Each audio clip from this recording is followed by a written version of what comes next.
c'est bienfaisant. Donc voilà, Jésus nous appelle ses amis. Et alors, on voit qu'il fait rentrer, il les fait rentrer dans sa vie.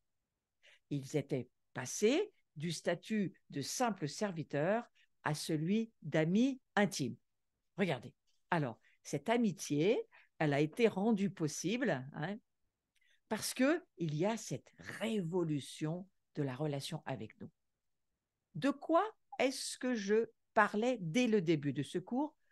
De l'importance de la réconciliation familiale dont il est question dans le livre du prophète Malachie, chapitre 3 ou chapitre 4, ça dépend des traductions des Bibles que vous lisez, mais c'est de toute façon les 4 derniers versets, quoi qu'il en soit.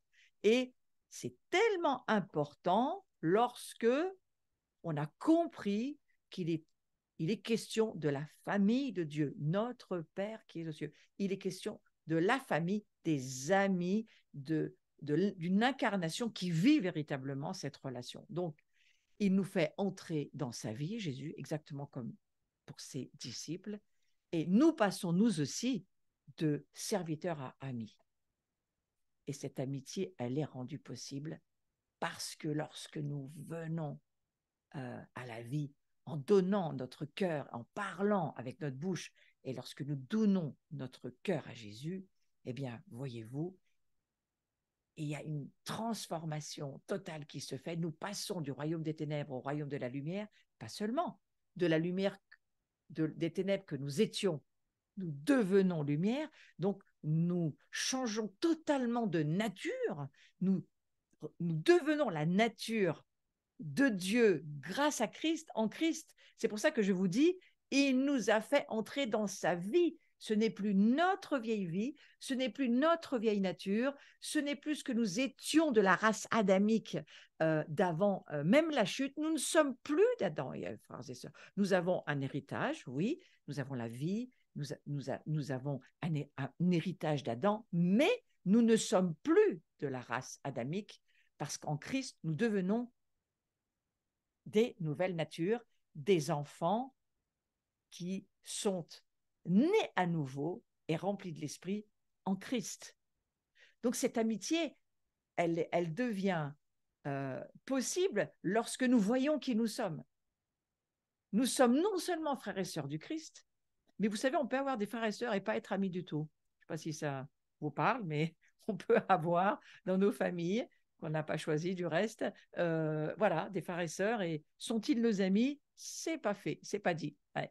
Par contre, ce que Dieu nous demande, eh bien, c'est que nous soyons non seulement frères ou sœurs du Christ, mais que nous devenions ses amis, parce que lui, il le dit à ses disciples.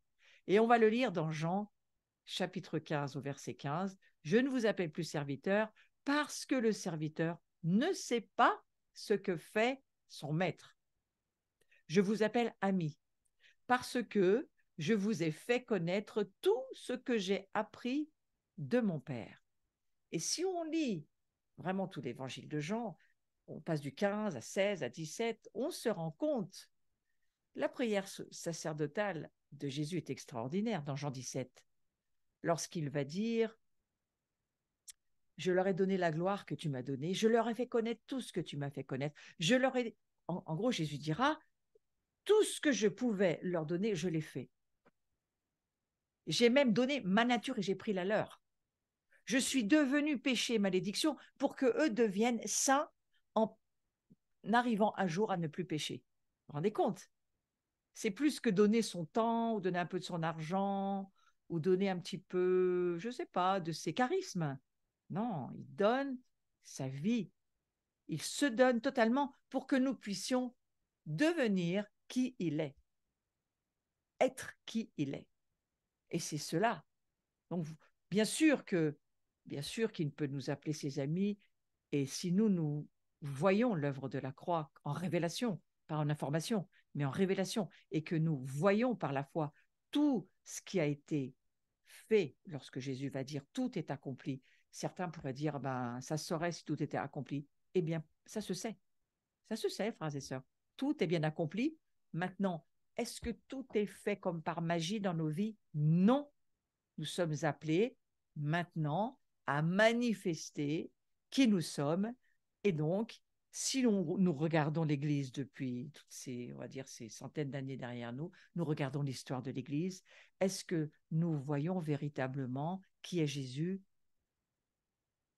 Je ne le pense pas. Mais je crois que le Père est décidé à ce que ça vienne.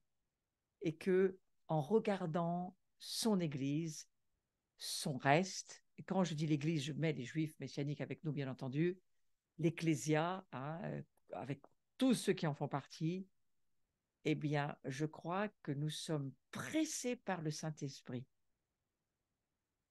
et responsables de répondre à cette question. Est-ce que le monde voit qui est Jésus lorsqu'il nous regarde?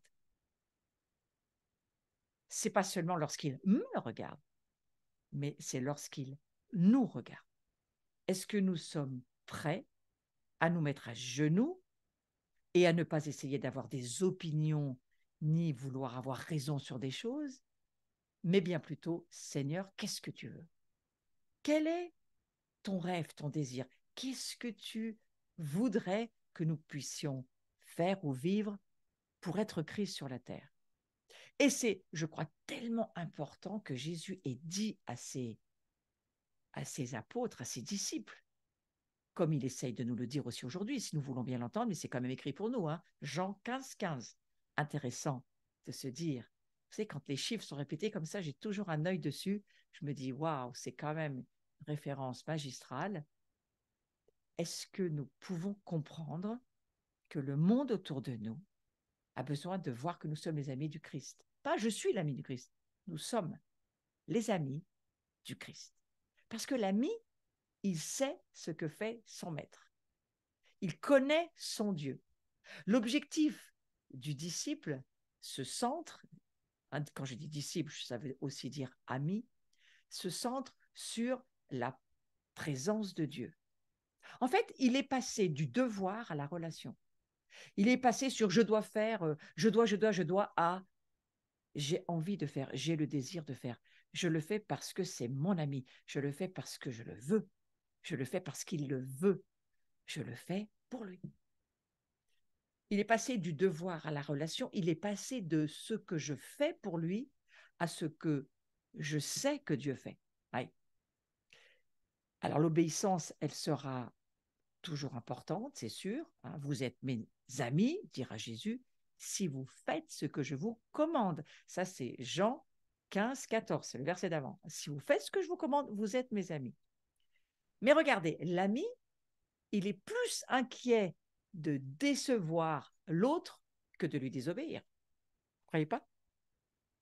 Est-ce que, au fond, l'inquiétude que nous avons aujourd'hui, je dis nous, ça pourrait être personnel aussi, bien sûr, mais on va essayer de le mettre au pluriel, puisque nous sommes assis avec Christ dans les lieux célestes et que nous ne sommes pas censés être des individuels en termes d'église, mais des collectifs. Ouais. Alors, est-ce que l'ami, est-ce que moi, nous que nous représentons en tant qu'amis, est-ce que nous sommes plus inquiets de décevoir Christ ou est-ce que nous sommes plus inquiets de lui désobéir? C'est une question qu'il faut se poser. Parce que cette amitié qui a été offerte aux disciples, elle a rendu possible la révolution de la relation. La révolution de la relation, dont nous continuons à bénéficier aujourd'hui. Hein. Regardez, la révélation du cœur de Dieu nous transforme. Et c'est pourquoi c'est tellement important le fruit de l'esprit. Ouais. Parce que il est question d'amour, il n'est pas question d'autre chose. Et là, on va aller sur ces 4 points que je vais développer, donc laisse-les-moi un moment. La connaissance de la vérité change au fur et à mesure que nous avons accès au cœur du Père. Premièrement, son cœur, c'est la plus grande source d'information dont nous ayons besoin pour réussir dans tous les domaines de la vie. C'est le cœur de Dieu dont on a besoin. Ce n'est pas d'une loi collée, obligatoire, à la limite qu'on ne comprend pas, qui nous est imposée, qu'on fait par peur ou par crainte d'être puni, parce que c'était beaucoup ça. Ce qu'on a appelé peut-être aujourd'hui la religion, mais il faut faire attention parce que, selon moi, attention à ce qu'on met derrière le mot religion. j'ai souvent tendance à parler des esprits religieux. La religion, si on part du principe que la religion, c'est l'existence d'un christianisme sans relation, alors oui, parlons de religion. Hein. Et moi, quand j'emploie le mot religion, souvent, c'est parce qu'il n'y a pas de relation avec Dieu. C'est un ensemble de règles et qui, si on les suit, pourrait peut-être nous amener le salut. C'est complètement faux et antéchrist. Rien ne peut nous amener le salut que de croire en Christ, de confesser de notre bouche et de croire dans notre cœur qu'il est notre Sauveur et notre Seigneur. Aucune autre chose ne peut nous sauver que Christ et personne d'autre. Ça, c'est la première chose. Donc, c'est le cœur de Dieu, c'est la plus grande source d'information. Et ce n'est qu'en entrant dans le cœur du Père que nous connaîtrons la vérité. Si nous ne connaissons pas le cœur, nous connaissons la loi. Et Paul va nous dire, maudit soit celui qui s'appuie sur la loi ou qui s'appuie sur l'homme. L'homme qui s'est fait des règles et qui va penser qu'en suivant les règles et en lisant le livre de Dieu comme un livre de la loi, de toute façon, personne ne peut l'accomplir, cette loi, elle est parfaite, impossible pour nous de la suivre, ça on le comprend très très vite, et en plus, elle n'est pas là pour ça, la loi. Elle est bonne, mais elle a été accomplie par Jésus parce qu'il n'y a que lui qui pouvait l'accomplir, parce que lui, il est parfait, pas nous. Et que nous, d'une certaine manière, on avait besoin de lui pour qu'il accomplisse la loi à notre place. Ça ne veut pas dire qu'aujourd'hui, on n'a plus rien à faire, mais ça veut dire que le fondement de notre vie en Christ, c'est d'abord l'amour. Et Paul va beaucoup le développer dans son livre. Mais ce n'est pas vraiment mon sujet, donc je ne veux pas aller là-dessus. Ce que je veux dire, c'est que ce n'est qu'en entrant dans le cœur du Père que nous connaîtrons la vérité. Connaître en termes de Adam connut Ève et ils eurent des enfants. Connaître en termes de mon esprit est uni à l'esprit de Dieu et alors que je l'adore et alors que je suis dans l'union des esprits, je peux produire un fruit parce que le Saint-Esprit, lui, vient produire ce que je vais porter. Moi, je ne peux rien produire. Je l'ai beaucoup expliqué dans les cours précédents, nous ne sommes pas des producteurs. Ça serait une telle pression, ça serait une telle désolation de penser cela. Nous ne sommes pas des producteurs, absolument pas. Nous sommes des porteurs. Nous portons la gloire, nous portons du fruit, nous portons la vie de l'esprit, nous portons Christ en nous. Qui le fait? L'Esprit Saint en nous. Par la foi que nous avons en entendant la parole de Dieu. C'est la parole de Dieu qui va forger en nous qui nous sommes. Et la parole de Dieu produit la foi. La foi vient parce qu'on entend de la parole de Dieu révélée. Et lorsque la parole est révélée, alors tout à coup, ça y est, quelque chose arrive, la révélation. Souvenez-vous, la révélation fait bouger la gloire. Hein. C'est par les révélations que nous grandissons, que nous avançons. Et alors que nous allons de révélation en révélation, bien entendu, nous allons avancer de gloire en gloire, de progrès en progrès. C'est la même chose. Donc Jésus, il a payé le prix de notre accès au Père. On n'a pas besoin de se fatiguer pour avoir accès au Père. On a juste besoin de fermer la porte de notre chambre, intérieure ou extérieure s'il le faut, parce qu'il se trouve déjà là. Il est dans le secret. Et le Père qui est dans le secret, il entend toutes nos prières. On n'a rien à faire d'autre que de croire que Jésus a ouvert un chemin, Hébreux 12, lisez le chapitre Hébreux 12, c'est tellement clair qu'il y a une voie qui a été ouverte parce que Jésus, lui, il a ouvert le chemin qui était fermé. Le chemin à la gloire de Dieu était fermé. Vous vous souvenez de ce verset qui dit que tous les hommes ont péché et sont privés de la gloire de Dieu. Nous sommes privés de la gloire de Dieu. Mais qui nous ramène la gloire? Jésus. En faisant quoi? En prenant notre place, en nous transportant dans le royaume de la lumière, en changeant par le mystère de sa venue sur la terre et de sa mort et de sa résurrection, en changeant notre vieille nature en une nature incorruptible, une nouvelle créature, une nature kainos. J'y reviendrai peut-être plus tard, mais j'ai commencé à l'aborder dans les cours précédents, souvenez-vous, en tous les cas, j'y reviendrai. Hein. Et Jésus, il a payé ce prix pour qu'on ait accès au Père. Et il nous garantit quoi? La liberté. Et cette liberté, elle vient de la vérité. Écoutez bien ce verset qui nous dit, c'est la connaissance de la vérité qui nous rend libres. alors que nous recevons des révélations, la connaissance de la vérité. C'est dans cette révélation que se vit la liberté. C'est le deuxième visuel, enfin la deuxième partie du visuel. C'est dans cette révélation que nous pouvons être libres. La connaissance de la vérité nous rend libres, nous affranchit du mensonge, nous affranchit du péché, parce que nous comprenons que le cœur de Dieu nous aime. On n'a rien à faire pour ça. C'est gratuit, c'est un père. Il ne veut pas faire payer son amour. Il veut juste qu'on croit, qu'on le croit. Ouais. Et c'est dans cette étape de la révélation que nous vivons la liberté. Souvenez-vous, hein, c'est vraiment important. La connaissance de la vérité. Connaissance en termes de Adam connu Ève. Les esprits, nos esprits s'unissent à l'Esprit de Dieu. Ça va produire une révélation qui va amener un fruit. Tac, ça y est, je sais. Je sais que Jésus a payé pour moi. Je ne suis plus un pécheur, je suis un saint. Et si je pêche, je vais de toute façon demander pardon parce qu'il y a dans le cœur de Dieu un pardon continuel. Ça s'appelle la repentance. On peut venir sans arrêt à la croix autant de fois qu'on en aura besoin. Dieu va pardonner. Waouh! Et donc la liberté, elle vient de la vérité que nous obtenons par cette connaissance illimitée du cœur de Dieu. C'est lorsque nous connaissons le cœur de Dieu que nous commençons à être libres. Pour ma part, je lis la parole depuis de nombreuses années. J'ai compris par la révélation maintenant combien la parole transforme ma vie. C'est la parole qui me forge, c'est la parole qui me libère, c'est la parole qui me fait grandir, c'est la parole qui me donne du poids, c'est la parole qui me transforme et qui amène la gloire dans ma vie. Ça, c'est clair que c'est la parole de Dieu. Virgule. Et j'ai aussi dû aller dans des lieux particuliers.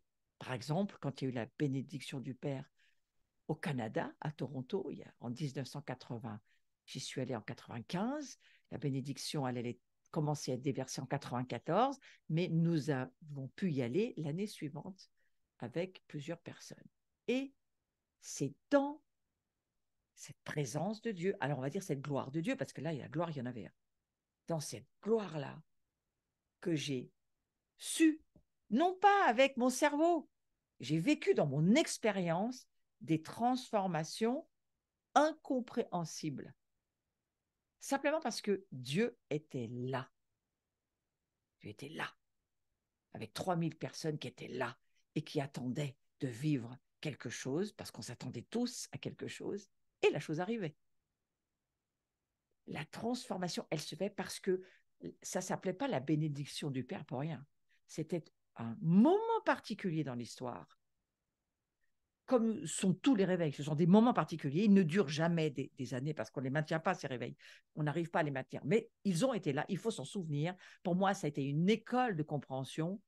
Ça n'empêche pas de lire notre Bible, mais ce sont là des expériences de la manifestation de Dieu, ce qu'on appelle la gloire, des expériences de la présence de Dieu, c'est-à-dire la gloire. Dieu peut se trouver à un moment donné d'une façon lourde à certains endroits où il est vraiment en termes de présence tangible, il se manifeste. Et alors, les corps, les âmes, les esprits sont bouleversés, changés. Les délivrances se font en direct, les guérisons se font en direct.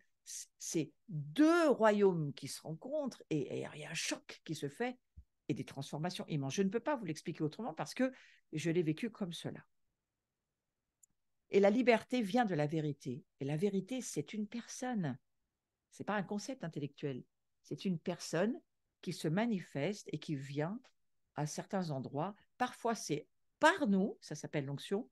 Parfois, c'est au milieu de nous, sur nous, partout, là où on se trouve. Ça s'appelle la gloire. Lorsque Dieu se manifeste d'une manière collective. Je crois que c'est ce que Dieu attend. Pour vraiment la saison dans laquelle nous sommes entrés, Dieu nous attend à désirer, avoir soif de ça. Et cette connaissance, elle vient parce que le cœur de Dieu est en train de s'exprimer. On est beaucoup à avoir entendu déclare que ma gloire arrive. Déclare que, mais il va falloir comprendre et payer les prix pour participer à sa venue, parce que ce n'est pas quelque chose qui se fait sans nous. Ça va se faire avec nous. Pourquoi? Parce que je viens de vous le lire juste avant. Je vous appelle amis parce que je vous ai fait connaître tout ce que j'ai appris de mon Père. Et si vous lisez Jean 17, vous allez lire « Je leur ai donné la gloire que tu m'as donnée ». C'est pas « je lui ai donné à elle toute seule, à monsieur, madame truc ». Hein. C'est « je leur ai donné à eux, mes amis, ma famille, mes enfants, je leur ai donné ma gloire pour qu'ils soient un. Et quand ils vont être un, les autres vont voir ma gloire. Les autres vont pouvoir me rencontrer. La moisson va pouvoir arriver. En gros, ça veut dire, dans cette saison-là, Dieu ne change pas d'avis. Il attend qu'on soit un. Donc, revenons au dernier verset du premier livre qui s'appelle l'Ancien Testament pour certains, parce qu'il n'y a rien d'ancien. Il est toujours aussi valable, ce livre-là. Et il nous instruit. Il a été écrit pour nous instruire. Et maintenant, il est révélé par le Saint-Esprit. Mais j'ai entendu dernièrement quelqu'un me dire que l'Ancien Testament ne servait plus à rien. C'est pour ça que j'insiste. Bien sûr qu'il sert à quelque chose. Et il est toujours d'actualité, voyez-vous. Sauf qu'il est révélé par le Saint-Esprit aujourd'hui. Et évidemment que la réconciliation, elle est vitale et fondamentale. Comment se fera la révélation? Parce que nous allons nous aimer les uns les autres. Et donc, l'esprit d'Élie, qui souffle en ce moment sur vraiment certaines nations plus fortes que sur d'autres, mais il souffle cet esprit. Hein. Regardez Ézéchiel 37 pour avoir Ézéchiel 38, hein, c'est-à-dire 39. Et ensuite, on va rentrer, certainement, on est en train d'y rentrer dans des moments très difficiles, des temps de tribulation très difficiles. Pour le moment, c'est Israël, c'est l'Ukraine, c'est les Arméniens, c'est certaines nations. Vous pensez qu'on y échappera? Non, bien sûr que non. On ne va pas y échapper. Pourquoi on y échapperait? Allons, on va avoir chaque nation, on va avoir sa tribulation à traverser, ses tribulations à traverser. Mais nous, qu'est-ce qu'on est en train de faire? On est en train de se préparer.